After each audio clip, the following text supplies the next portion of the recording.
Okay, welcome retro bike fans to the most recent build of the stable. Lockdown continues and therefore bike building continues.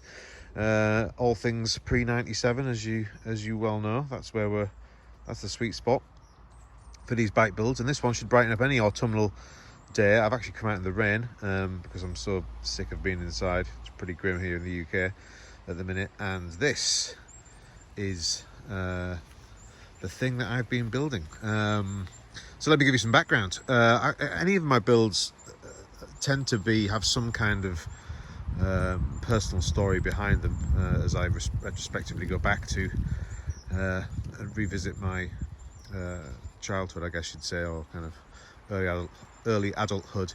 And Alpinestars, as many of you may know, was a brand that was around only for maybe a handful of years. I think 90 from around like 90 to 98, I think was they were built. And as I've mentioned in previous videos, I'm from the northeast, and Middlesbrough was the nearest town. And actually, around the time a new player into the market, a bike shop called Psychic, showed up, and they had KHS, Alpinestars, Gary Fisher, essentially a real kind of selection of American brands in their shop, small shop. Didn't stay around for long, kind of for whatever reason. Don't really know too much of the backstory of who owned it, but we just remember it appearing, this little shop with all this funky stuff in it, with all these crazy colours and these brands. Well, Alpinestars being a brand that hadn't really heard of in the bike world. Guy Fisher, obviously we had, and KHS was reasonably rare. You didn't see many of those. But anyway, so that's the background. That's why, to me, it has some kind of esteem and a certain place in my heart as a object of desire.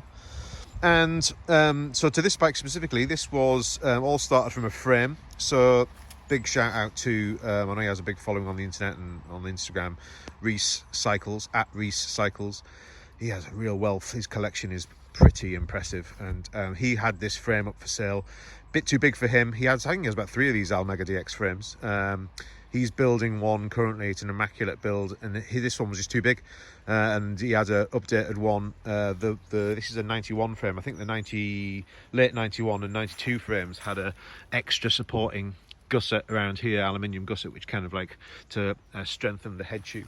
Anyway, he had this frame for sale. I bought it, and I had no other parts to go with it, and so that was quite interesting to start a build with literally nothing. Although he did pass on some very vital bits for an Alpinestars build. So vital bits include these ferrules here. These are really important. You have to have these, and also they don't always fit exactly. So standing down the paintwork was a bit thick inside there, which I guess suggested that at some point in its life this frame has been repainted. This unique bottom bracket seat post clamp with the guide for the rear brake, cantilever brake. Also not entirely unique to Alpinestars, but the sort of frame mounted without the clamp, so direct mount front derailleur, also really important. So it's an Almega DX, and therefore the build had to be really supported by DX components. So that's exactly what we have: DX chainset, GX front derailleur, DX rear derailleur, and also reasonably rare, and some of my gentleman collector friends were also suspicious that DX ever came in black, but these cantilevers I sourced from a supplier in Poland, and these are black DX cantilevers as well. Almost brand new. They weren't brand new, but they sort of kind of looked pretty brand new when I discovered those. Opted for, I guess, what wouldn't have been consistent. Hard to track down some DS STI combined levers and brake for the brake and gear shifters. I did find some, but they weren't very good once I received them. So actually I opted for something that I guess would have done at the time, which is console myself with some thumb shifters, but then make the upgrade to XT. And these were almost NOS, new old stock, and almost certainly the brake levers were. And I have to say, man, when this stuff's set up, it's so I mean, the clicking is just so It's just so satisfying, and it just feels so much easier to set it up on the cassette at the back. So went for that.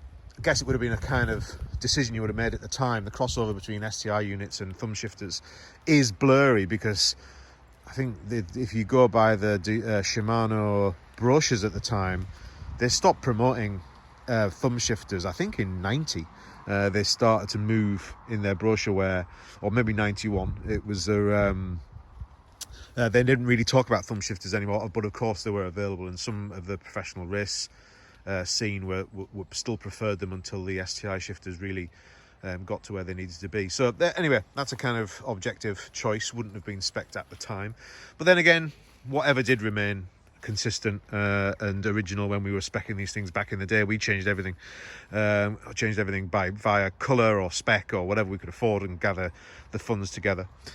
So some of the nice touches, I mean, so the wheel set is also brand new NOS DX hubs. Can't quite see there, brand new DX hubs. Also off Recycles. He was very fortunate to have these in his collection. He hadn't built them up, these Rm17 rims, which, to be fair, all they really do is match the colour scheme of the frame, as you can see, which is an exquisite touch, and you can't really not have those. So those literally are brand new, never been used. You can see by the rim surface. I've got a spare set of wheels. When I go and ride this, I'll probably not torture these brand new wheels. While we're with the wheels, so brand new, built up by Gwent Cycles as well. Lovely guy there, Chris.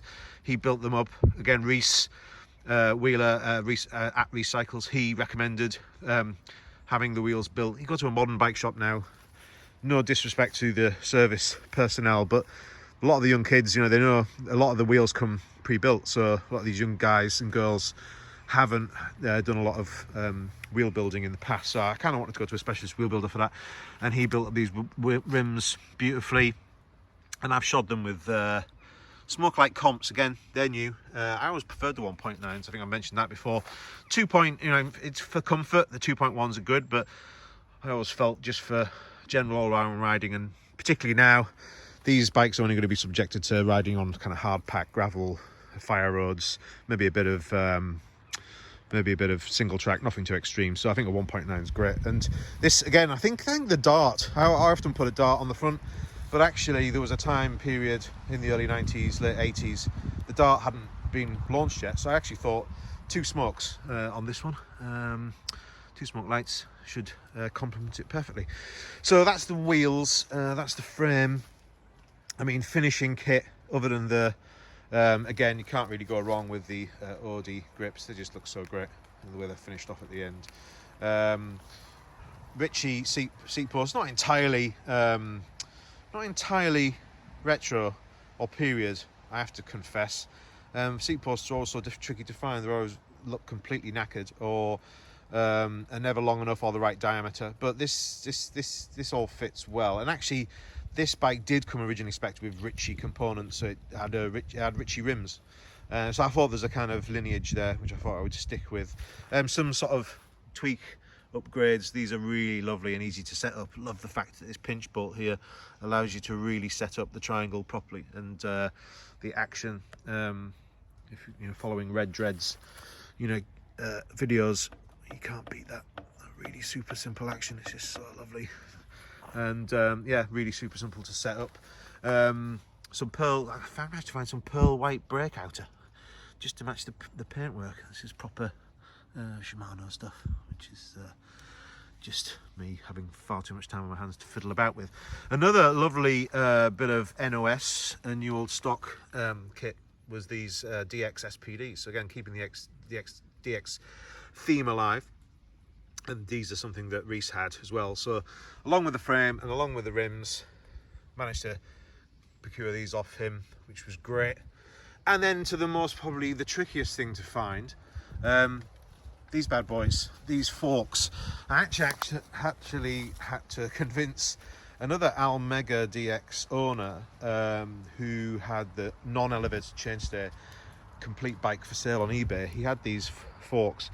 Why they're so tricky to find? Well, the 1.25 inch oversized head tube is particularly tricky, and then of course you get into steerer tube lengths and what's available and what's been chopped and what's been already shaved off, and this is a slightly bigger frame. It seems like 19 and 21 inch type frames are rarer than 17s, and so finding those head tubes steerers that are long enough is always tricky. This, by the absolute skin of my teeth, is just capable of reaching far enough to be locked, to be you know, to have the top race done up, and then the lock ring as well. But you know, and again, big debate amongst my cartel of gentlemen collectors was the blue anodizing, of course. So we did, having found these and having committed myself to them, it was okay, what am I going to do with this blue crown? And you know, it's arguably blue was one of my signature moves back in the day. I kind of had blue everything, you know, whether it be wheel, whether it's skewers or all the anodized components that you usually have, bolts, all the usual stuff. But just for this build, it really didn't suit. I looked on the internet, strong oven cleaner, I suppose one thing, which seems a bit brutal and a bit to get rid of the anodizing and de-anodizing.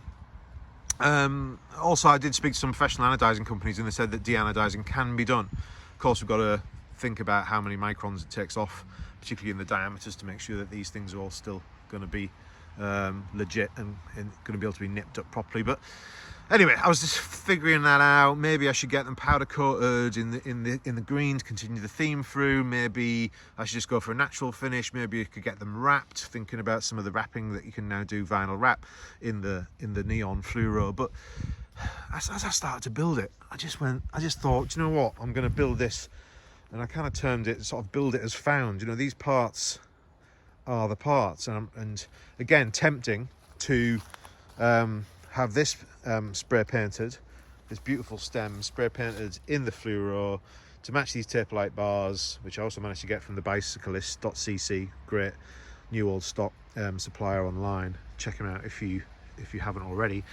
And then I thought, you know what, that's how, you know, it's how it was made, it's how it left the factory, it's how it was intended. And so in many ways I felt that keeping the parts true to themselves, I mean, I could go for, you know, I could make this a show-stopping concours type bike and build, but then the originality wouldn't be there. So it's a dilemma, and I still may even consider doing something with the blue of this. But you know, right now I'm pretty happy with how it is. And yeah, I mean, it's a great thing. I absolutely love the fluoro. I have another bike incoming which is entirely fluoro. I won't give away the details of that just yet. Another bike which is important to my past and has a story behind it. More the brand probably than the actual model itself, but this is how it is. And yeah, I don't think I've left anything out. I have ridden it around. It's such a short wheelbase, this short wheelbase from here to here. So you may have seen my pace build if you haven't checked it out on the channel. It's 3.5 inches shorter, this wheelbase. So I'm imagining it either climbs like a goat or it wheelies like a mental thing. But it's that, and you can really feel this rear wheel tucked in. It feels short as a bike when you're even just riding it around the garden. I haven't been out on the trails in anger yet, but I will. Can't wait for it to stop raining, so I do that. But yeah, this is really tucked in and under the seat, and it's that becomes immediately obvious as soon as you throw a leg over it. So that's going to be fun and cool. But it's a great build, and it's super solid. There's not many other parts I haven't mentioned. The headset was an original Alpinestars headset. The bottom bracket's a standard cartridge Shimano 1. I think it might even be an LX or a standard replacement. It could be a DX, but by that point I'd kind of I was just happy to get it built. And yeah, typical flight saddle, didn't mention that, but that's a de rigueur for any of my builds. It does seem to be the way to go. So that's it. It's a lovely thing, I have to say. And even though at the time I never had, in the periods I never got to ride one, and you know, I was aware of them, I have to say it feels like it's a proper icon now. There's no mistaking this paint job and the elevated chainstays kind of geometry when it comes to it. Stick some Manitous on it and you've got a bit of an icon on our hands. So I love it. Can't wait to ride it. Hope you like it too. And if you haven't seen the other builds, check them out on YouTube, and I'll copy in all the folks that I've mentioned along the way. that helped me out on this build. So thanks a lot. Take care. Keep building and keep riding.